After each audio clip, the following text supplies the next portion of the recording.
আজকে আমি গঙ্গারামপুর বইমেলা থেকে এই বইটা কিনলাম, বাংলাদেশ বিপন্ন সংখ্যালঘুরা। লিখেছেন স্বপন মৈত্র।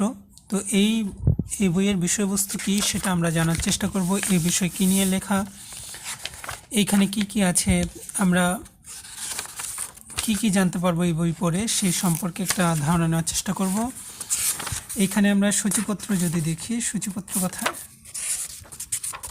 কথামুখ সূচিপত্র, সিরাজগঞ্জে ধর্ষিতা, পূর্ণিমা শিলের ঘটনা, বাংলাদেশের কজন মনে রেখেছে, তারপর সংখ্যালঘু নির্যাতনে বাংলাদেশে পত্রপত্রিকা, বিপন্ন সংখ্যালঘু নির্যাতনের চিত্র, ছাড়াও পরিবার 8 জনকে কুপিয়ে জখম, হিন্দু পরিবারের।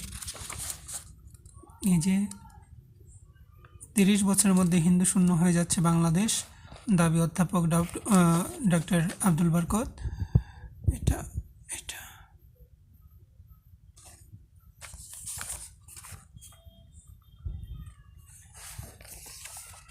অনেকটা ডায়েরির মতো করে লেখা এই বইটা, আপনারা পড়তে পারেন। আমি রাত্রে ভিডিওটা করছি, এই জন্য ভালো দেখতেও না পারবেন, কিন্তু আপনারা পড়তে পারেন কিনে নিয়ে।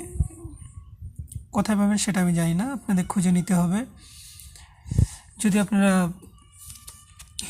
বাংলাদেশি হিন্দুদের ইতিহাস জানতে চান, বর্তমান তাদের অবস্থা যদি জানতে চান, বর্তমান সংখ্যালঘুদের অবস্থা যদি জানতে চান, তবে আপনাদের অবশ্যই বইটি পড়তে হবে।